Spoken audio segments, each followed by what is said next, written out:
3 महीना भी नहीं लगाएगा, 15 दिन में झोली भर देता है।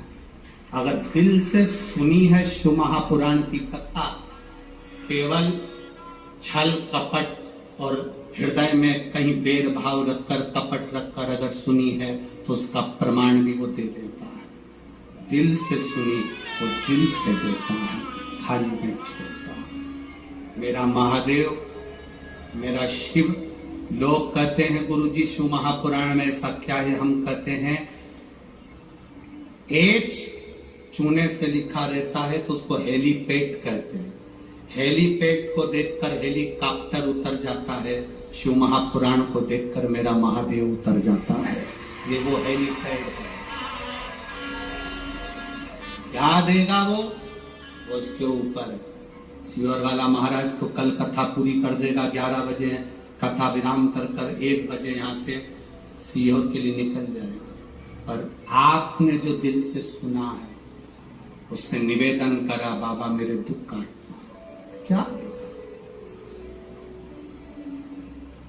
कोई तंत्र नहीं, कोई मंत्र नहीं, कोई दिखावा नहीं। आपका 1 लोटा जल विश्वास के साथ आप जब महादेव को चढ़ाते हो, शंकर के दरवाजे तक जाते हो, शिव की चौखट तक जाते हो, तब बाबा भी जान जाता है कि ये मेरे करीब में आया है। बाप है वो, बाप, जगत का बाप, जगत का बाप है वो।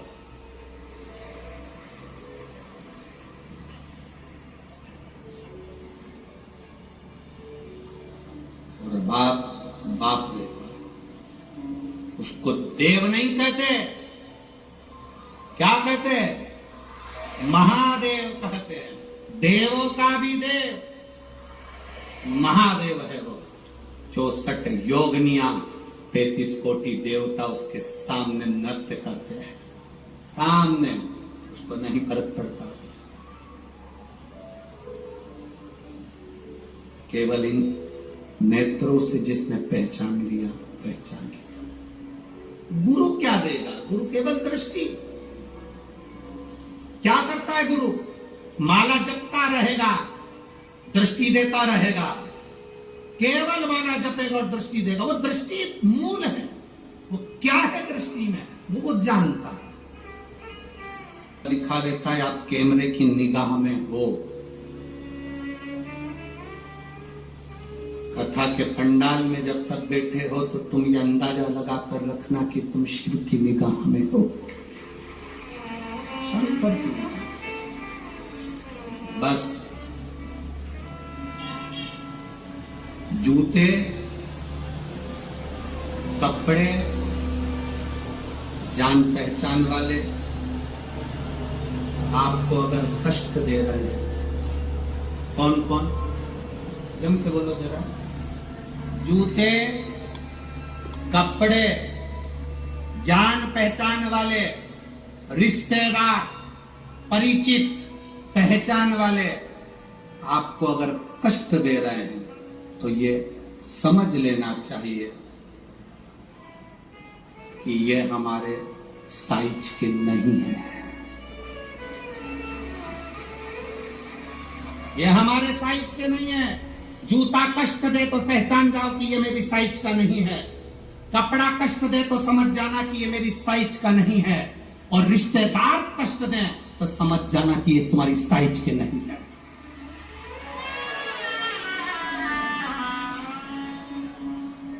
साइज देखिएगा कि ये गलत साइज का कपड़ा पहन लिया है आपने, गलत साइज का, गलत साइज का जूता पहन लिया है आपने, ये साइज के नहीं है।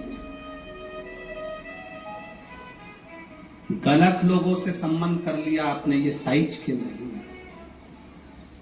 जूता, कपड़ा और रिश्ते, नाते, पहचान वाले अगर कष्ट दे रहे हैं, पहचानना ये तुम्हारी साइज के नहीं है।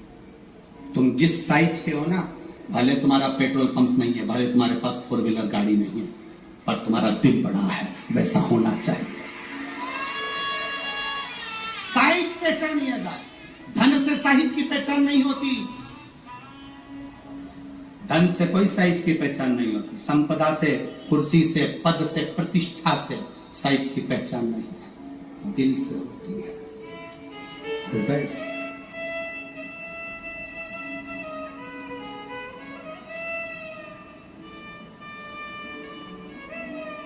महाराज बरतंतु कौश से कहे मुझे 14 करोड़ सोने की मुद्रा चाहिए। गुरु परीक्षा लेता है। गुरु परीक्षा की घड़ी में ऐसा सामने आता है कि परीक्षा लेने के लिए तत्पर।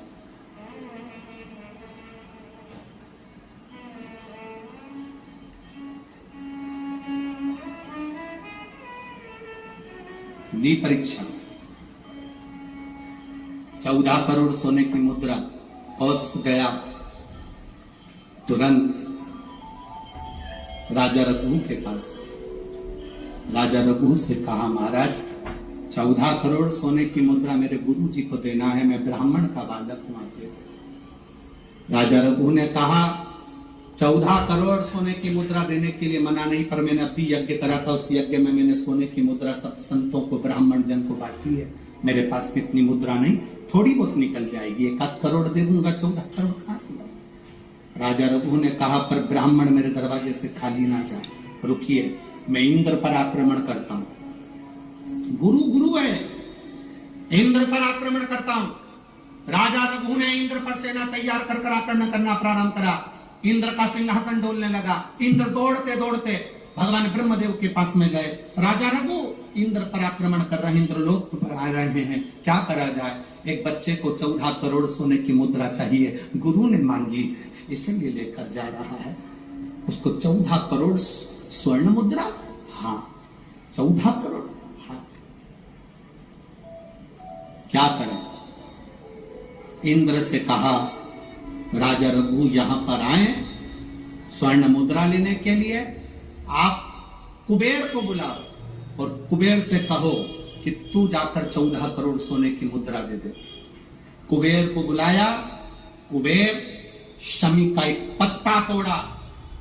शमी का एक पत्ता कुबेर ने तोड़ा और पृथ्वी पर आकर शमी के पत्ते को तोड़कर कोस को दे दिया। कोस, ये शमी का पत्ता है। उसने कहा, मुझे 14 करोड़ स्वर्ण मुद्रा चाहिए, इस पत्ते का क्या करूंगा। 14 करोड़ मुझे स्वर्ण मुद्रा चाहिए, इस पत्ते का क्या करूंगा। तब कुबेर ने जो पत्ता दिया और कोस से कहा कि ये बर्तन तू महर्षि को ले जाकर दे देना, वो महर्षि समझ जाएंगे इस पत्ते में क्या है। बर्तन तू महर्षि के पास में एक शमी का पत्ता ले जाकर कोस ने दिया। कोस ने जैसे दिया, बर्तंतु ने उस पत्ते को अपने सिर से लगा लिया और जान गया ये मेरे महादेव का शमी का पत्र है। एक पत्ते में 14 करोड़ सोने की मुद्रा का फल होता है। 14 करोड़ सोने की मुद्रा का फल एक शमी के पत्ते में होता है। तुरंत बर्तंतु महर्षि ने शंकर की आराधना कर शिव जी से हाथ जोड़कर प्रार्थना करी, बाबा प्रकट हो।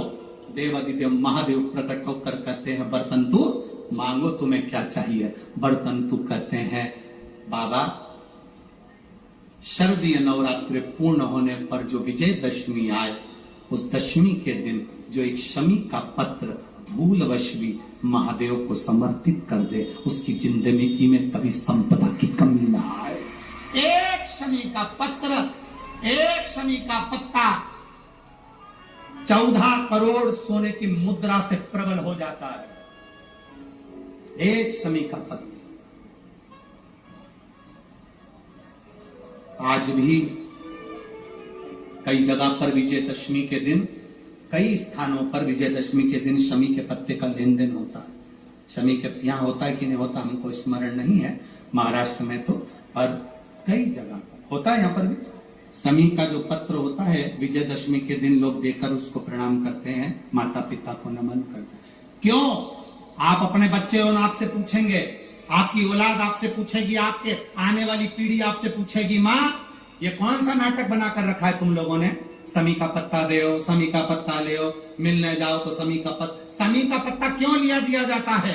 बच्चे पूछेंगे, आज की पीढ़ी बहुत प्रश्न करती है, उसको उत्तर देना पड़ेगा कि एक पत्ते में 14 करोड़ स्वर्ण मुद्रा का फल होता है।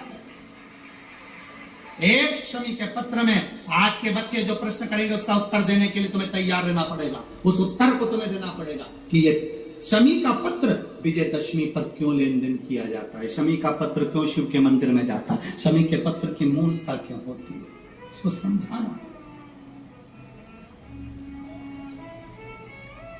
एक शमी पत्र में वो फल है।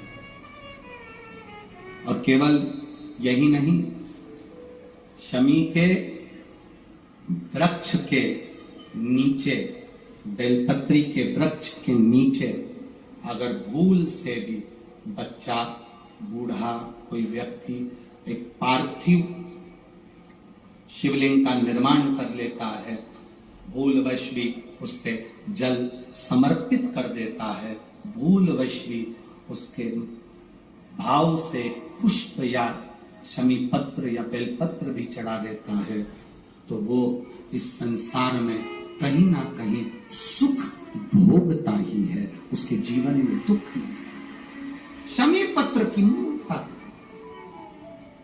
शमी पत्र की मूर्ता क्यों कहते हैं? नारी के गर्भ में बच्चा रहे, नारी के गर्भ में संतान रहे। डॉक्टर कह रहे हैं वो संतान विकलांग हो सकती है, डॉक्टर कह रहे हैं कि वो संतान मानसिक विकलांग हो सकती है, डॉक्टर कह रहे हैं वो संतान बेकार हो सकती है। पत्र है, देखिए